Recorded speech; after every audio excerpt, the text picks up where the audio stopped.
नमस्कार विद्यार्थी मित्रांनो, पुन्हा एकदा तुमचं हार्दिक स्वागत आहे नवीन अशा व्हिडिओमध्ये. मित्रांनो, तुम्ही सुद्धा जी-सी-सी, डी-बी-सी टायपिंग परीक्षा दिली.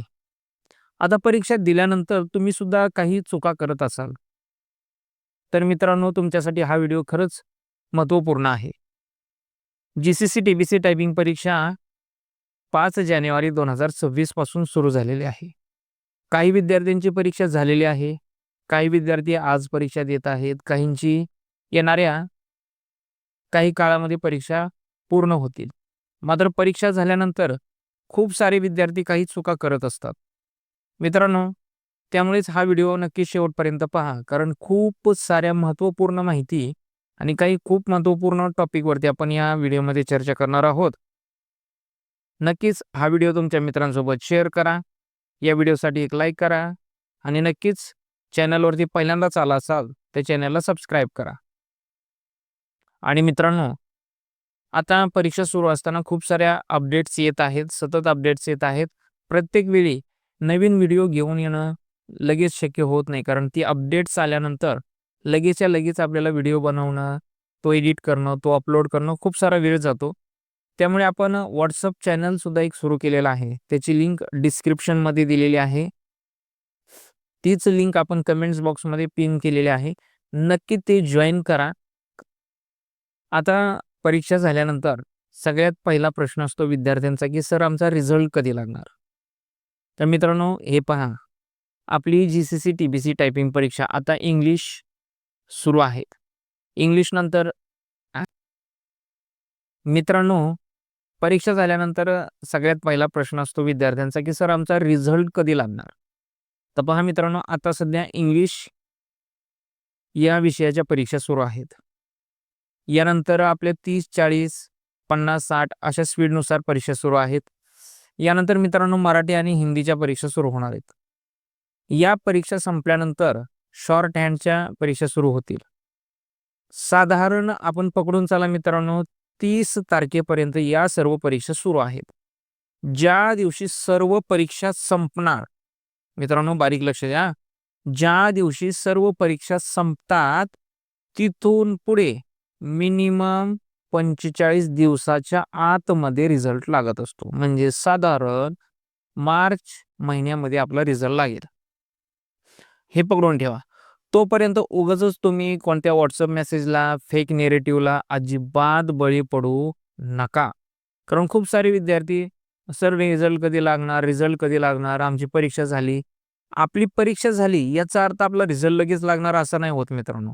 ज्या दिवशी महाराष्ट्र राज्य परीक्षा परिषदेच्या सर्वच्या सर्व परीक्षा संपतात, थांबतात, तिथून पुढे कमीत कमी 45 दिवस पकडून चालायचं. बरोबर? याचा अर्थ मित्रांनो, साधारण 10 मार्च नंतरच आपला हा रिझल्ट लागणार आहे. तोपर्यंत कोणत्याही फेक नेरेटिव्हमध्ये जाऊ नका. यानंतर खूप सारे विद्यार्थी असाही प्रश्न करतात, की "सर आम्ही पास होणार का? पास होणार की नाही?"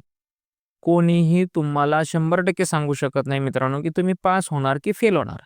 कारण प्रत्यक्षात एक्झाम तुम्ही दिलेली आहे. परीक्षा तुम्ही दिलेली आहे. तिथल्या सगळ्या सिच्युएशन तुम्हाला माहिती आहेत. तिथं कोणीही नव्हतं. तुम्हाला फक्त माहिती आहे, की तुम्ही नक्की काय केलं. बरोबर? मग आता प्रश्न आहे, पास होईल की नाही याचा तरी सर एनालिसिस करता येईल का? तर मित्रांनो नक्कीच एनालिसिस करता येईल. आता मी तुम्हाला सांगतो एनालिसिस कसा करायचा. एक-एक गोष्ट पहा. ऑब्जेक्टिव्ह सगळ्यात अगोदर आपण घेऊ. ऑब्जेक्टिव्ह तुम्हाला 25 आल्या होत्या आणि 25 पैकी तुम्हाला 10 मार्क पासिंगसाठी लागतात. याचा अर्थ तुम्ही 25 पैकी 10 सहज पाडू शकता. 99% विद्यार्थी ऑब्जेक्टिव्हमध्ये पास होतात. फक्त 1% विद्यार्थ्यांची गॅरंटी नसते, कारण ते कधीच क्लासमध्ये आलेले नसतात किंवा त्यांना अभ्यास वगैरे झालेला नसतो. ते फक्त असेच गेलेले असतात. त्या विद्यार्थीच फेल होतात. 25 पैकी 10 बरोबर येतात. बरोबर? राहिला प्रश्न मित्रांनो प्रॅक्टिकलचा. तर ईमेल, तुमचं लेटर रायटिंग आणि तुमचं स्टेटमेंट रायटिंग या सर्व गोष्टी मिळून फक्त तुम्हाला 14 मार्क लागतात पासिंगला.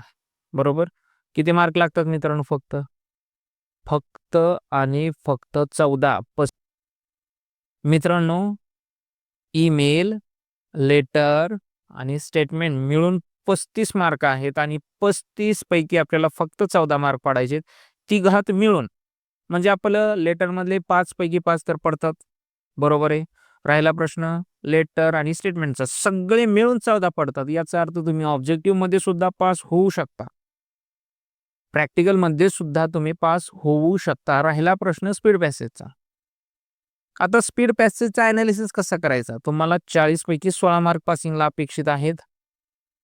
जर तुमचे 24 पेक्षा अधिक चुका असतील तर 0 मार्क पडणार आहेत. आता स्पीड पॅसेजचा ॲनालिसिस कसा करायचा सांगतो तुम्हाला मित्रांनो. एका चुकीला 1 मार्क जाणार आहे. चूक कोणती? चुकीचा शब्द टाइप केला, स्पेलिंग मिस्टेक केली, शब्दच टाइप नाही केला, दुसरा शब्द कोणता तरी टाइप केला, शब्द वगळला, शब्द टाइप करायचा राहिला, या सगळ्या प्रक्रियेला चूक म्हणू. बरोबर. आता एक चूक म्हणजे 1 मार्क जाणार आहे. आता अनेक विद्यार्थ्यांच्या मला कमेंट होते, सर आमची टॅब मारायची राहिली, एक एंटर एक्स्ट्रा पडला किंवा पडलाच नाही.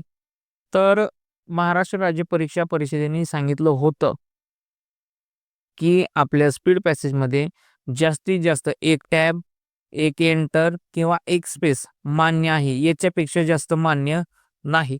जरी तुम्ही टॅब दिला असेल किंवा दिला नसेल तर ते मान्य होऊ शकतं, पण एकच. कदाचित कुठे एक्स्ट्रा जर स्पेस पडला असेल तर तुम्हाला तिथून खाली सगळे 0 मार्क पडतील. बरोबर. आता प्रत्येक चुकीला 1 मार्क पकडला आपण. समजा तुमच्या टाइप करायचे किती ओळी राहिल्या आता पहा. ॲव्हरेज एका ओळीमध्ये 5 शब्द पकडा. बरोबर. 5, 10, 15, 20 जर तुमच्या 3 किंवा 4 पेक्षा अधिक ओळी टाइप करायच्या राहिल्या असतील तर आपण फेल आहात. आपल्याला 0 मार्क पडलाय. जर आपली एखादी ओळ राहिली असेल तर कदाचित मार्क कमी येतील, मात्र आपण पास होण्याची शक्यता जास्त आहे. त्यामुळे मित्रांनो, स्वतःची स्वतः ॲनालिसिस करा. कुठेही कोणत्याही गोष्टीवरती फेक नेरेटिव्हवरती विश्वास ठेवू नका. कोणी काही सांगेल, तुम्ही स्वतःला निगेटिव्हिटीमध्ये घेण्याची गरज नाही. मित्रांनो, त्यामुळे तुम्ही फेक नेरेटिव्हमध्ये जाऊ नका. मी वारंवार सांगतोय, उगाचच ओव्हर थिंकिंग करू नका. तुम्ही जेवढं ओव्हर थिंकिंग कराल, तेवढी आपल्याकडे निगेटिव्हिटी येऊ शकते. यानंतर तिसरा मुद्दा असा आहे मित्रांनो, अनेक विद्यार्थी परीक्षा झाल्यानंतर पूर्णपणे प्रॅक्टिस बंद करतात. सर परीक्षा झाली, आता आम्ही संपलं, सगळं संपलं, आता आम्ही शांत झालो. मित्रांनो, तुम्ही परीक्षा झाल्यानंतर पूर्णपणे प्रॅक्टिस बंद करू नका. कारण रिझल्ट अजूनही आपल्या हाती आलेला नाही. आपलं युद्ध झालंय, पण आपण हारलोय की जिंकलोय आपल्यालाच माहिती नाही. आणि आपण शस्त्र ठेवून लगेच शांत झोपी गेलो, कदाचित परत आपल्याकडे तो शत्रू येईल आणि आपल्याला मारून जाईल. मित्रांनो, आपण आत्ता युद्धाला उतरलो होतो आणि वापस आलोय. आपण परीक्षा दिली, अजून रिझल्ट हाती आलेला नाही. त्यामुळे पटकन आपली पूर्णपणे प्रॅक्टिस थांबवून देऊ नका. थोडी थोडी प्रॅक्टिस चालू ठेवा. भले 1 दिवस ब्रेक घ्या, आता 2 दिवस ब्रेक घ्या, मात्र पूर्णपणे थांबवू नका. प्रॅक्टिस थोडी थोडी सतत चालू ठेवा. कारण परीक्षेचा रिझल्ट जर आपला निगेटिव्ह आला, जर आपण फेल झालो, तर पुन्हा आपल्याला 6 महिने मिळणार नाहीत री-एक्झामसाठी, री-अटेम्प्टसाठी. फक्त आणि फक्त आपल्याला 2 किंवा 3 महिने मिळतात री-अटेम्प्टसाठी. रिझल्ट लागल्यानंतर लगेच रिपीटरचे अर्ज चालू होतात आणि रिपीटरचे लगेच अर्ज सुरू झाले तर मित्रांनो, आपलं गोंधळ उडेल. कारण तिथून पुढे फार फार ते 1 महिन्याचा वेळ मिळतो. एका महिन्यात आपल्याला सगळ्याच्या सगळ्या गोष्टी रिकव्हर करणं खूप इम्पॉसिबल असतं. त्यामुळे मित्रांनो, थोडी थोडी प्रॅक्टिस ठेवा. रिअटेम्प्टला वेळ मिळत नाही. जेवढं शक्य तेवढं आपला माइंडसेट बनवून घ्या की मला रिअटेम्प्ट द्यायचा आहे. स्वतःची स्वतः माइंडसेट बनवून द्या, मला रिअटेम्प्ट द्यायचा आहे. मी तुम्हाला निगेटिव्ह करत नाही की सर आम्ही पास होण्याची आमची एवढी तयारी असताना तुम्ही आम्हाला रिअटेम्प्टची तयारी करायला सांगता. मित्रांनो, तसं नाही. त्यामुळे मित्रांनो, आता तुम्ही फक्त 3 गोष्टीवरती फोकस करा. पहिली गोष्ट, मेंटली स्ट्रॉंग व्हा. दुसरी गोष्ट, कोणतेही फेक डेट्स, कोणतेही फेक नेरेटिव्हमध्ये जाऊ नका. मेंटली स्ट्रॉंग व्हा. आणि तिसरी गोष्ट म्हणजे फक्त आणि फक्त ऑफिशियल अपडेट्स पहा. कोणी काही सांगेल रिझल्ट उद्या आहे, परवा आहे, मित्रांनो अजिबात तसं करू नका.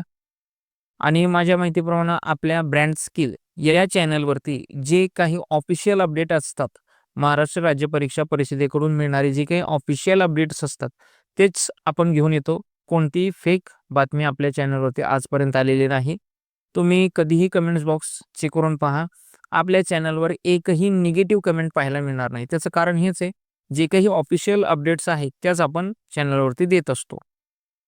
मित्रांनो, मी खूप सारे असे विद्यार्थी पाहिलेत जे आता आपल्या GCC TBC टायपिंग परीक्षेमध्ये पास होऊन सुद्धा काहीही करत नाहीत. म्हणजे ते पास होऊन सुद्धा फेल झालेले असतात. आणि मी असेही विद्यार्थी पाहिलेत जे आत्ताच्या एक्झाममध्ये फेल होतात, मात्र अटेम्प्टमध्ये त्यांनी टॉप केलेला आहे. आणि हाच फरक आहे मित्रांनो माइंडसेटमध्ये आणि गाईडन्समध्ये. बरोबर? फक्त माइंडसेट आणि आपला गाईडन्स प्रॉपर असला ना, आपण फेल होऊन सुद्धा टॉप करू शकता आणि टॉप होऊन सुद्धा फेल होऊ शकता. त्यामुळे मित्रांनो या सर्व गोष्टींचा विचार करता आपला माइंडसेट खूप गरजेचा आहे. परीक्षा झाल्यानंतरचा माइंडसेट आपण या व्हिडिओमध्ये बनवत असतो. मित्रांनो, चॅनलवरती पहिल्यांदाच आला असेल तर नक्कीच चॅनलला सबस्क्राईब करा. आणि मित्रांनो, आता परीक्षा सुरू असताना खूप साऱ्या अपडेट्स येत आहेत, सतत अपडेट्स येत आहेत. प्रत्येक वेळी नवीन व्हिडिओ घेऊन येणं लगेच शक्य होत नाही, कारण ती अपडेट्स आल्यानंतर लगेचच्या लगेच आपल्याला व्हिडिओ बनवणं, तो एडिट करणं, तो अपलोड करणं खूप सारा वेळ जातो. त्यामुळे आपण WhatsApp चॅनलसुद्धा एक सुरू केलेला आहे. त्याची लिंक डिस्क्रिप्शनमध्ये दिलेली आहे. तीच लिंक आपण कमेंट्स बॉक्समध्ये पिन केलेली आहे. नक्की ते जॉइन करा. कारण जर काही अपडेट आली तर पटकन मला त्या चॅनलवरती टाकता येईल, जेणेकरून ती पटकन तुमच्यापर्यंत पोहोचेल. सध्या तरी आपण इथेच थांबूया. लवकरच भेटूया आपण नवीन अशा व्हिडिओमध्ये.